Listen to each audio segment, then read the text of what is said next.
Hi friends, welcome back to my channel. My name is Ashley if you're new here, and in this video I'm going to be sharing our group subjects for my kindergartner and my second grader. I did it, guys. I actually am sitting down and filming all of these videos in one shot. I've got 4 videos that I just filmed. I have my 3-year-old preschool pics, my kindergarten, and my second grade, and now this is the last one of the series. It's going to go up one back to back to back because if you don't know, I'm 39 weeks pregnant while I'm filming this. Hopefully I can edit these all and get them up in order so you can see them, but I'm hoping to do that so that I can take a good long break and you guys can still have videos to watch. That would be really great. That's the goal. So I'm so excited that I actually got to do all of these in one sitting. But anyway, let's just jump right into the video. Like I said, I have a kindergartner and a second grader, and you might already know what I'm using for these if you follow me, because I have started both of these main curriculum anyway in their last year, but I want to explain more and tell you what I might do for the second half, because technically these are only going to get us through about halfway through the school year, because like I said, we started them at the end of last year, or the end of this year, I guess, whichever way you want to look at it. It's still May right now. I don't know when you're going to see this, I guess sometime in May or June. But let's just jump right in. I guess we can start with science. Like I said, if you've been following me, you know that we already started the Sunlight K, which is ecosystems, meteorology, physics, and engineering design. We made it to week 13 of this. I have a video comparing this curriculum with The Good and the Beautiful, Little Hearts and Hands, which I'll link above if you are interested in that.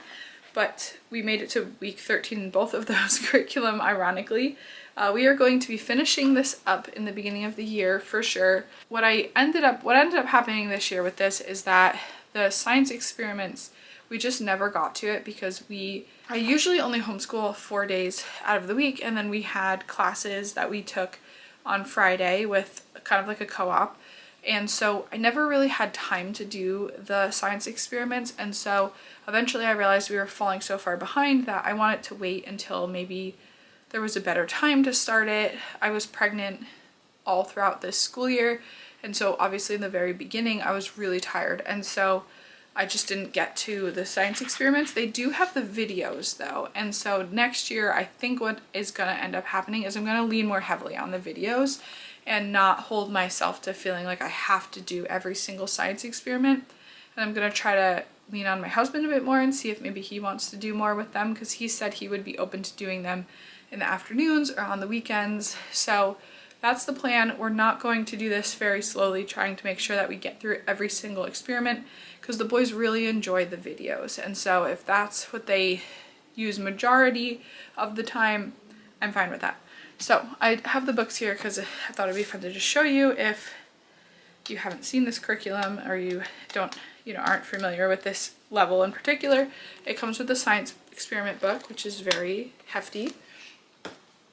And then I bought the 5-day-a-week program, which comes with Little Kids' First Big Book of Why, which at this level, the 5-day is so simple. It's that you read they answer questions. So like, why does an elevator go up and down? And why do the stairs seem to disappear on an escalator? So like, I think we did like 1 or 2 questions a week. So that was like the 5th day. So very doable at this level. This book is really cute. We have Wangari's Trees of Peace. We haven't read this yet. I've heard really good things about this book, so I'm really excited to read it. We have DK Find Out Science, The Magic School Bus Inside a Hurricane, Forces Make Things Move,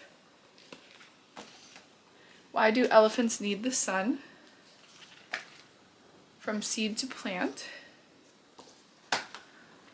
And then we have a bunch of Usborne books, so we read through some of these already.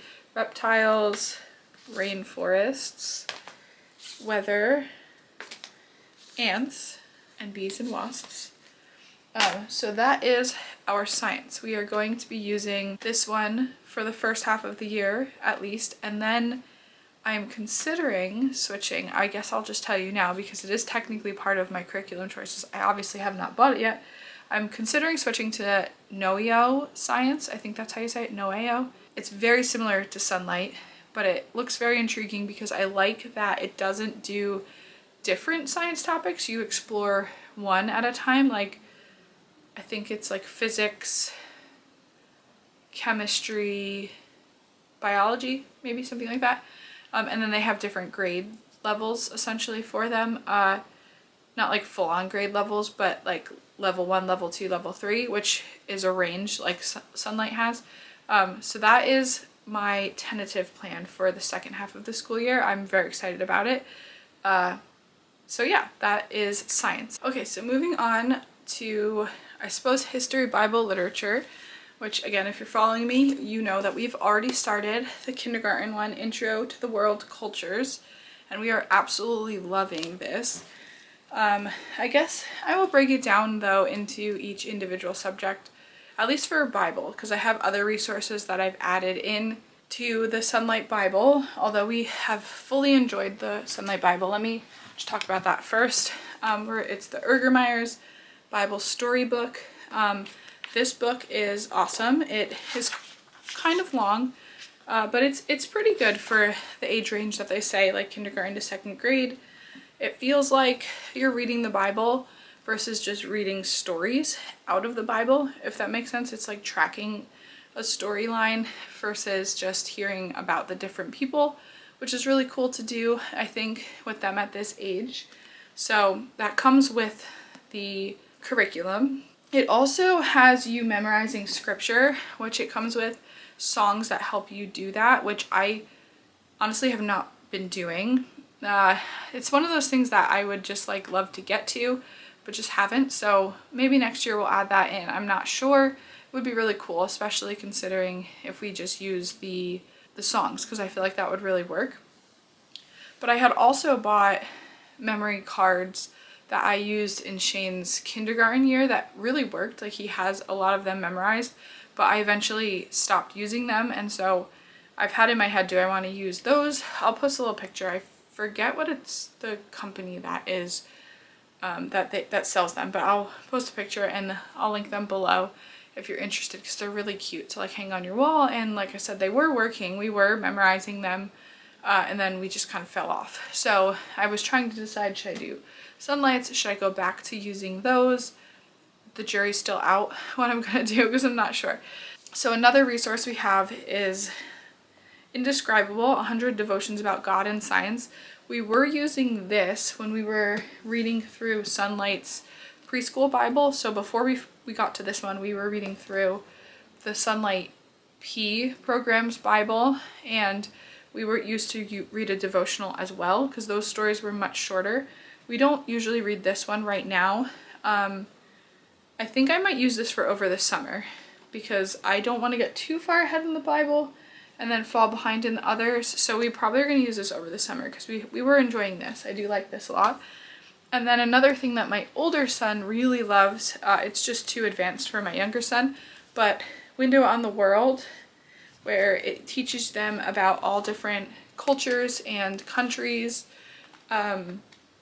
around the world and about how you can pray for the people there. And my son loves it. I really love it too. It's awesome. We do this occasionally. It is, like I said, a bit advanced for my younger son, so I would like to do it more. I do know that Sunlight has this book in one of their older grade curriculum, so I think that's also why I'm holding it a bit more loosely, because I know that we're gonna read it, but he asks to read it, so I should be better, I think, about sitting down and reading it and praying for people around the world, because it's just really awesome to have. My last thing I have here is Our 24 Family Ways, a family devotional guide by Clay Clarkson. So if you know Sally Clarkson at all, if you've read any of her books, she is awesome. This is by her husband. To be very honest with you, I haven't looked too much through it yet. I don't know if it's something that is going to be fully into our school year or just something that we do together as a family, but I figured I'd add it in here because it is obviously about faith. And I have also considered adding in Charlotte Mason's, I forget what it's called, I'll post a picture, but I'm not sure if I'm going to use that or not because we have a lot, and we'll see. We have a lot on our plate next year. So that's for Bible. And then obviously for history and literature, it goes along with this curriculum. I have all of my books here that I'm going to show you just that came with the curriculum, because if you haven't seen them, I think it's fun to like look at what other books other people are reading. And yeah, so I'll show you what's included in the history and then the literature. And yeah. So the first book in the literature, I suppose, would be The Llama Who Had No Pajama. This is really cute. I like this. I'm not really a big poetry person, but this one is cute. And I like that. And then, well, I guess let me jump us back to history. That was, I guess technically is part of the literature, but so our spines for history are the Usborne Children's Encyclopedia. There is a whole section on history, so you're just reading through the history section, not the entire book. And then we have the Usborne book of Living Long Ago, Everyday Life Through the Ages. My boys have enjoyed both of these so far. We're on like week 6 or 7-ish. And I wasn't sure how they'd feel about it because it's just a lot of facts on a page, but they seem to be interested, so that's been fun. And then we have Game On in Ancient Greece, this is the current history book we're reading through, and this has been really awesome as well. We've been enjoying this. It's really cute. That's actually the second history book. Let me grab so I actually forgot. The Missing Mummy was from Ancient Egypt, which came before Ancient Greece. I forgot. We read through this one already. We enjoyed this one. And then now we're on Game On in Ancient Greece, which they really enjoy. And then we have Out of Darkness. We have not gotten to this yet. And that's about Louis Braille. And then they have 2 missionary books, which I'm really excited to get to. I'm excited to see how they are, if the boys enjoy them. They look a little bit interesting. But we have Return of the White Book, True Stories of God at Work in Southeast Asia. I think this one actually you read first, but The Good News Must Go Out, True Stories of God at Work in the Central African Republic. So I'm very excited to read these. These are actually history or Bible. I'm not sure which one they fall in. I think it's history though. And then let me show you some more literature books. These are more picture books. We have Please and Thank You. Richard Scarry's Please and Thank You book. And then we have Feelings. So these are fun. We haven't read those yet. And then let me grab the other literature ones. We've already read through these ones. We have Dolphin Adventure, Heartwood Hotel, Dolphin Treasure, and then we have My Father's Dragon, A Grain of Rice, Just Dance, Franklin Endicott and the Third Key, The Boxcar Children, which I'm very excited to read with them because I read this as a kid and I loved it. The Silver Balloon, Roxy and the Hooligans, which I've heard good things about that one, Anna Hibiscus, The Adventures of a South Pole Pig, and Little House in the Big Woods, which I'm also very excited to read. So that is, I forgot one. I forgot the one that we're reading right now, actually, The World According to Humphrey. Those are all of the chapter books. So I am very excited to continue on with the Sunlight curriculum, and I intend to move on to the next level. When we finish this, we're only, like I said, 6 weeks in or something like that. So I suppose there's a chance that I could change my mind, but that's fully my plan because we are really enjoying this and I really love reading through books with my boys.